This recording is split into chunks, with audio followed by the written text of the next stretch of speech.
ప్రతి నెల 1వ తేదీన ఇంటి వద్దే పింఛన్ అందుకుని ఎంతో ఆనందంగా ఉన్న అవ్వాతాతల నోటికాడ కూడును చంద్రబాబు నాయుడు కాలితో తన్నాడని వైఎస్ఆర్సీపీ విశాఖ పార్లమెంట్ అభ్యర్థి డాక్టర్ బొత్స ఝాన్సీ లక్ష్మి ఆరోపించారు. బాబు కుట్రల వల్లే పింఛన్దారులు బ్యాంకుల చుట్టూ తిరుగుతున్నారని జీవీఎంసీ 5వ వార్డు ఆర్జీకే కాలనీలోని ఆమె భీమిలి ఎమ్మెల్యే ముత్తంశెట్టి శ్రీనివాసరావుతో కలిసి ఎన్నికల ప్రచారం నిర్వహించారు. ఈ సందర్భంగా ఆమె మాట్లాడుతూ ప్రజల ఇంటి ముంగిటికే సంక్షేమ పథకాలు అందాలన్న వాలంటీర్ సచివాలయం తున్ను ఎమ్మెల్యే ముత్తంశెట్టి శ్రీనివాసరావు వ్యవస్థ కొనసాగాలన్న సీఎం వైఎస్ జగన్మోహన్ రెడ్డి మరోసారి ముఖ్యమంత్రి కావాలన్నారు. విశాఖను పరిపాలన రాజధాని చేస్తామని వైఎస్ఆర్సీపీ ఎన్నికల మేనిఫెస్టోలో చేర్చడంతో ప్రతి ఒక్కరూ మద్దతు తెలుపుతున్నారని చెప్పారు. ప్రతిపక్షాల మేనిఫెస్టో ప్రజలకి 11కే అన్నారు. ఉత్తరాంధ్ర వెనుకబాటే విశాఖ పరిపాలన రాజధాని కావాలన్నారు. సీఎం జగన్ సంక్షేమ పథకాలు అమలు చేస్తే రాష్ట్రం శ్రీలంక అవుతుందని విమర్శించిన చంద్రబాబు అంతకంటే ఎక్కువ హామీలు ఎలా అమలు చేస్తారని ప్రశ్నించారు. ఉద్యోగ ఉపాధి అవకాశాలు మెరుగుపరచడానికి ప్రభుత్వం అదానీని కొనియాడిందని అన్నారు.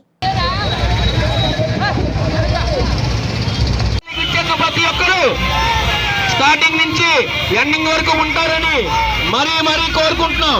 అలాగే ఈ బైక్ ర్యాలీ ఇచ్చేసిన ప్రతి ఒక్కరు లెఫ్ట్ సైడ్కి రావాలి.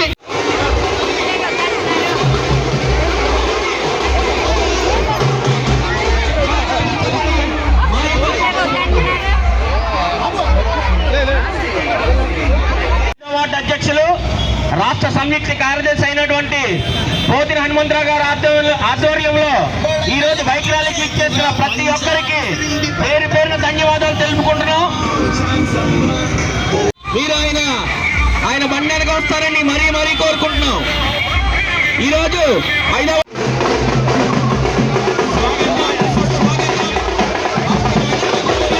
నెమ్మదిగా సైడ్కి రావాలని మరీ కోరుకుంటున్నాం. ఈ రోజు బైక్ ర్యాలీ ఇచ్చేసిన ప్రతి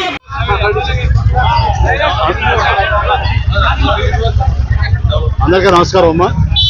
ఈరోజు విశాఖ జిల్లా భీమిలి నియోజకవర్గంలో నేను నాతో పాటు పార్లమెంట్ అభ్యర్థి శ్రీమతి బొత్స ఝాన్సీ గారు మా స్థానిక నాయకులతో కలిసి రాజీవ్ గృహకల్పలో ప్రచారం నిర్వహించడం జరిగింది. ఇక్కడ సుమారు 6,000 మంది పైన ఉన్నారు. 3 సచివాలయాలు ఉన్నాయి.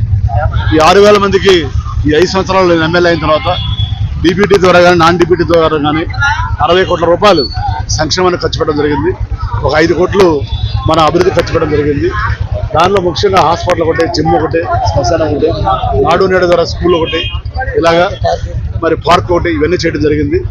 అంటే జగన్మోహన్ గారు ముఖ్యమంత్రి అయిన తర్వాత నేను ఎమ్మెల్యే అయిన తర్వాత 60 కోట్లు అంటే ప్రతి మనిషికి ఎంత పడితే 1 లక్ష రూపాయలు పడింది యావరేజ్. వాళ్ళ కులం చూడలేదు, మతం చూడలేదు, ప్రాంతం చూడలేదు, పార్టీ చూడలేదు. అలాగే నియోజకవర్గం మొత్తం 200 కోట్లు ఖర్చు పెట్టాం మామూలుగా. మరి అలా చూస్తే తప్పనిసరిగా రాష్ట్ర వ్యాప్తంగా 1,25 లక్షల కుటుంబాలకి 2,70,000 కోట్లు ఇచ్చారు. ఇలా ప్రతి ఒక్కరికి కూడా మంచి చేసిన వ్యక్తి, అన్ని వర్గాల ప్రజలు సంతోషంగా ఉండాలని ఆలోచించే వ్యక్తి జగన్మోహన్ రెడ్డి. అన్ని ప్రాంతాల అభివృద్ధి చేయాలని ఆలోచించే వ్యక్తి జగన్మోహన్ రెడ్డి గారు. కాబట్టి ప్రజలు ఏకపక్షంగా ఓటు నిర్ణయించుకున్నారు. సో రేపు మే 13వ తారీఖు జరగబోయే ఎలక్షన్స్లో మీ ద్వారా భీమిలి నియోజకవర్గానికి విజ్ఞప్తి చేస్తున్నాను. మీ యొక్క అమూల్యమైన అతి పవిత్రమైన ఓటును 2 ఓట్లు కూడా, ఒకటి ఎంపీగా బొత్స ఝాన్సీ గారికి, ఎమ్మెల్యేగా నాకు.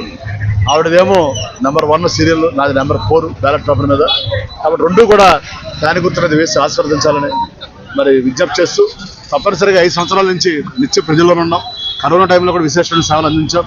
మరి 2 సంవత్సరాలు గడప గడపకి తిరిగా రోజుకి 8 గంటల్లో ప్రజల మధ్యనే ఉండి 125 సచివాలయం తిరిగినటువంటి ఏకైక ఎమ్మెల్యే 175 నియోజకవర్గం నేనే. అందుకే టాప్ 10లో ఉన్నాను జగన్మోహన్ రెడ్డి సర్వేలో కూడా. కాబట్టి రేపు జరగబోయే ఎలక్షన్స్లో మళ్ళీ ఎమ్మెల్యేగా కూడా గెలిచి గతంలో వచ్చిన మెజార్టీ కంటే ఈ భీమిలి సీట్ని సారగా బహుమతికి ఇస్తామని తెలియజేసుకుంటూ మీ అందరికీ హ్యాపీ సండే చెప్తూ మీకు ప్రజలందరికీ మరొకసారి హృదయపూర్వక నమస్కారాలు. ఎందుకంటే 3వసారి ముచ్చటగా భీమిలి నియోజకవర్గం గెలిపించాలని విజ్ఞప్తి చేస్తూ సెలవు తీసుకుంటాను. జై హింద్, జై జగన్. జరుగుతున్న సందర్భంగా ఎక్కడికి వెళ్ళినా ప్రజల తాలూకా అశేష ఆదరణ. ఈ రోజు జగనన్నకి మేమంతా అండగా ఉంటామని వారు ఇచ్చిన భరోసా, ఈ రోజు జగనన్న చేసిన ప్రతి కార్యక్రమాలు కూడా వారందరికీ అందడం, ఈ రోజు ఇల్లు నిలబడ్డాయన్నా, వారి కష్టకాలను ఆదుకున్నారన్నా, ఈవేళ ప్రభుత్వం అంతా ప్రజల ముందుకే వచ్చి ఈవేళ ప్రభుత్వం నిలబడి సేవలు చేస్తుందన్న.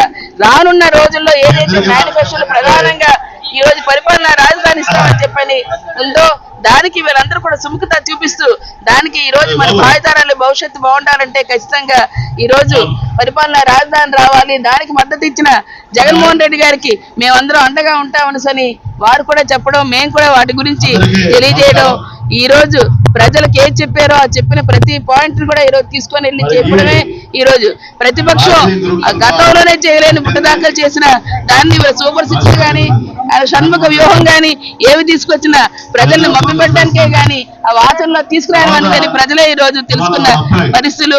ఖచ్చితంగా రానున్న రోజుల్లో అవంతి శ్రీనివాస్ గారికి అలాగే తప్పకుండా ఈవేళ గతంలో చేసిన బొబ్బిలి విశాఖ ఎంపీగా చేసినప్పుడు అనేక ప్రస్తావనలు తీసుకొచ్చిన నేను ఈ రోజు విశాఖ ఆడపడుచుగా మరింత సేవ చేయడానికి ప్రజలందరికీ కూడా అవకాశం కల్పించమని ఇచ్చాను. తప్పకుండా వారందరి ఆశీర్వాదంతో రేపు రానున్న రోజుల్లో అఖండ విజయాన్ని ఇచ్చి జగన్మోహన్ రెడ్డి గారికి ప్రమాణ స్వీకారం ముఖ్యమంత్రిగా చేసేందుకు మీరందరూ సిద్ధంగా ఉన్నారని ఈ సందర్భంగా